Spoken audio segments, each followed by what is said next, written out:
Okay, guys. Joker. So I watched that last night. I'm not sure that I enjoyed it. I found it deeply disturbing, and I don't know if I want to even do a review on it. Like, I felt like I ought to because it's really in line with like the videos that I post, and there's a lot to unpack and to talk about. I just didn't. I don't know if I enjoyed it. I'm still thinking about it. It was last night, and um, yeah, and I don't even want to like get ready. I don't want to like. I do not, for the life of me, want to blow dry my hair and put on a bunch of fucking makeup. um, and yeah, I more or less just woke up, and I'm like, I'm having a cup of tea, and I'm trying to like figure out what like, do I want to do this or not? I don't know. I mean, I've got other things to do, but like, I feel like it's important to talk about this movie and the themes in it, and geez. Well, yeah, okay. So let's start with the narcissistic personality disorder parent, an NPD parent. Now that really has a big effect on a child. So what you see in the film is he's essentially like a caretaker for his mother, and it's really unclear like why she needs the assistance. They just show you that she's like frail and whatever. But like, you know what? A lot of us like have low energy and whatever, but we don't need someone to like give us a bath. You know what I mean? And um, people with NPD, they parentalize their children, and so what that means is that they bestow upon their children the responsibility of being the parent from a young age, not just as an adult, like from when they're infants. This is what happens. And so yeah, that's what you see in the start of the film. Like he's sort of this low key caretaker guy that looks after his mother, and he does this job that doesn't particularly bring him any joy, and his life is practically joyless as well because he's very restricted in what he can and can't do for many reasons. One of them is low self-esteem. The other one is that he is sort of in this contract like with his mother that to look after her. So, there goes his life, right? When you have a narcissistic parent, like they don't care about your life, they care about their own life. And they will take your life away from you, not like literally, but they'll use up the hours of your life in service of them, as opposed to like what a normal and healthy parent would do, and that is that they would use up the hours of their life in service of their children. And so the role is reversed, and that's what parentalizing is. And then there's also like an emotional burden that's also bestowed upon the child of a narcissist, in that they feel like immense guilt, and they really can't break away from this dynamic because they feel like this is what they owe their parent. And so there's that. The film starts off that way, but then of course it all goes tits up. Yeah, so fucking hell. I feel like it's a comic book, right? And the whole time I was trying to think, how are they going to fucking link this to like the actual Joker character? Because it was very dark and very dreary, and in many senses I feel like if you're going to do something so dark and so fucking dreary, well, like why not do it in a different way, in a less realistic way? Because at the end of the day, all this film does is it glorifies how this man feels. So yes, a lot of people feel like that, and there's nothing wrong with feeling like that. Like those circumstances of one's life may have led one to feel like that. However, that's what you get counseling for. Like that's what you learn better coping skills and better just general better emotional skills. You sort of upskill yourself so that you don't feel that way. Like, yes, the circumstances of your life will never have changed, they won't have changed because you've been for counseling or you've learned new things, but the way you feel will have changed, and that makes a profound effect on your life and on how you handle anything, how you approach life and how you tackle things. And so ultimately, I feel like this film just sort of glorifies staying in a funk and reacting to that degree of low vibe emotion. Like, yeah, of course you're going to react in that way if you feel that way for a long time, years upon years. Like, you know, maybe you would like grab a pair of scissors and slit the throat of a man who came to offer you condolences for the death of your mother. And so I felt like it was in an IMAX, and so there was, you know, a lot of people, and I really felt like the audience didn't know how to react. And yeah, like, okay, not all of us experience life in the same way, and we don't all process what we see in the same way. And it goes without saying that, you know, when you go to the movies, like, not everybody that's in the cinema is experiencing the film in the same way that you are, the same way that I am, the same way that, you know, that everyone else is. We don't all experience it in the same way. However, in this film, it just felt so it felt so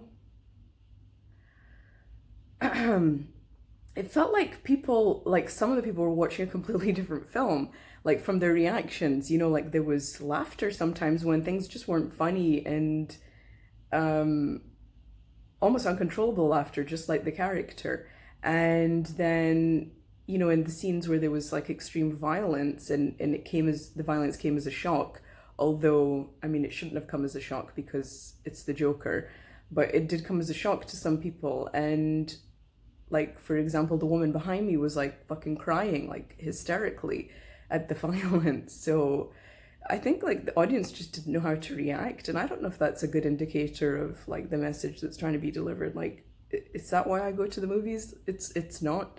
And like when I think back to like fucking Endgame or something, I mean, everyone reacted like more or less in the same way. Like, you cheered, or you felt sad, or you, whatever you felt, like it was a group experience. And in this film, like, there was just so much like I'm still trying to find the right word. There was like, basically the audience wasn't connected in this experience. So, you know, no, I wouldn't say that a single person actually felt the same way about the film. Like, if I'd conducted a poll, you know, and said like, how did you feel about this scene, how did you feel about that scene, and given people a list of choices, like, I don't think that there would have been any single option in any single area that would have scored higher, or you know, higher than anything else. I think it would have just been like an equal disbursement among the options. That's how I felt the audience like received the film. And obviously, like, I received it in a different way too. So yeah, I've got a lot to say about this. I don't know. I'm never gonna watch it again, that's for sure. Um, was it a good performance? Yeah, it was a good fucking performance. Sure. Does it make it a good film? To be determined. I think like what I'm trying to say is that with regards to whether I enjoyed the film or not, is that the Joker is a larger than life character, and because it's a fictional comic book character, okay, and he's theatrical and loopy, if you want to use old timey words. And so in this film, what they've done is they've shown you that he's a regular guy, and you know, he came up with, for a lot of people, what are regular issues. And then he became the Joker. So it's an origin story of a larger than life character. And I guess, I mean, do larger than life characters truly exist outside of fiction? I don't know. Everything I try to say, I winds up with an I don't know at the end of it. Like, I don't know how I feel. This has been enough time for me to process this. Yeah, so like that's what I'm saying. Like, so the I mean, how I perceive the comic book character, or any fictional character within that sort of DC or Marvel universe, is that they're larger than life, and it goes without saying that their qualities and their abilities and things they do, the way they approach life, the way they go about things is fictional. It's not linked to reality. And so this film links this man to reality in a very grounding way, which I'm not sure I appreciate, because it doesn't sell it as though this is how a sociopath is born. It sells it as though this is how a almost like a superhero is born, because he's so like glorified, you know what I mean? I'm not sure I'm okay with that. That's what I'm trying to say. And so like where a sequel would be concerned, I think like the story would take on a completely different tone. It would naturally, like, of course, take on a different tone, because like what he says about himself is that he always felt like no one ever saw him, and now he's seen. So because he is seen, like he takes full advantage of the platform that he's been given, and gets more and more attention from that.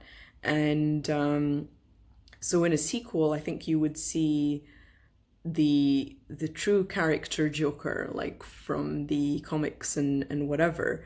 And he'd be like over the top theatrical, and he'd have like his group of minions, like doing whatever he asked and plotting ridiculous things and seeing it through and whatever. And so from that sense, it would be what you expect, right? And with this origin story, yeah, I think that's just like the main issue that like I have with it, and why I find it so deeply fucking disturbing, is that it's so real.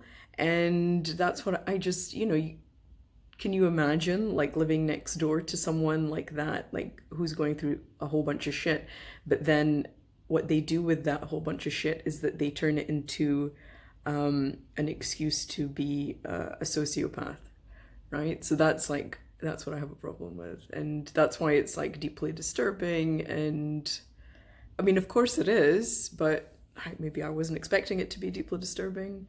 And yeah, so then we wind up with like how it ends in the finale, and yeah, sure, Joaquin is like fucking fantastic. He's he's in character. It's not him, like it's not his original self. He's in character. He becomes the Joker. What else? Yeah, so how did I start this? I started this like talking about the narcissistic parent who also lies and gaslights the child, and so he's very confused. And you as a child, and then who grows up into an adult, he's always believed his mother's story, and then all of a sudden, the script flips. I don't even know what I'm saying. The script flips, and he realizes that she's insane, but he doesn't even take very much time to process that. Like it's just almost, it's just a couple of days worth, and then he murders her. And I mean, look, lots of people have narcissists for parents. Like we don't go around murdering them, right? You don't go around like, putting a pillow over someone's head, right? So there's that. I mean, where's the point where is this film trying to show you that, oh, these are all the reasons why he's become a sociopath, and then, here's the turning point, this is where shit gets real? I don't know, like it didn't seem like there was a moment where he snapped. It just sort of seemed like it was always simmering under the surface to me. I don't know. Because like, what do I know? I don't know. I'm not a shrink, okay? I don't know. But like, just the whole thing, I think it just glorified, in my opinion, like the whole thing like glorified sinking into the depths of despair and not knowing what to do, but then getting very comfortable with that feeling and then just reacting based on that. So like his perception of the world was that the world was awful, it was a terrible place, and people deserved what they fucking got. Is that the line? You get what you get, or you deserve what you fucking get, or I think that's the line, right? When he blows the guy's brains out. And if you feel like that, okay, people deserve what they get, but that's not up to you to do. It's not up to you to show them what they deserve, okay? If you're in the depths of despair, what you need to do is focus on yourself. You need to get better rather than inflict how you feel on the rest of the world, because yeah, your perception might be off, you know? And why? Like, why share the death and destruction with everyone around you and create and cause chaos? Really, like, why? Is it necessary? I don't think it's necessary. Focus on yourself. Like, that's a much better feeling to have peace within yourself, to experience joy that you can generate on your own, to experience love that you can generate by yourself. You don't need to rely on anybody else to provide you with these things. Like, if your experience of the world is that it's an awful place, be that good place for yourself, right? You don't need other people to give you the experience of a good place. Like, you can generate that yourself, and that starts with you, right? It starts with how you feel. Like, you have to work on yourself and lift yourself up. That's what Michael Jackson says, right? In the song Man in the Mirror. Like, you got to start with yourself, brother. Make that change, lift yourself up. That was my take on the film. And with regards to the comic book, yeah, there's a reference to Arkham, sure. And they show you that infamous scene of Bruce Wayne losing his parents in the very violent way that he did. Aside from that, like, does it have anything to do with the comics? I don't know. The whole time I was thinking about OG Batman, the TV show, and like how fun it was with the pow and all of that. And Joker was fun, right? Like, the comics are fun. Like, even if they're gory and violent and whatever, like, they're fun. This film wasn't fun. It was not fun. I'm not saying I disliked it. I'm just saying I didn't enjoy it so much, as I found it deeply disturbing. Right the way through, it was deeply disturbing. There wasn't any moment, well, actually, maybe there were a couple of moments where I thought, oh, hey, maybe this guy is kind of normal, where you see that he's you know, forming a relationship with his neighbor, and she seems to like him and accept him for the way he is. But then, you know, that turns out to not have been true. So that was taken away from me. That experience was taken away from me. And is this a review? I don't know. Let me think about if I want to post this.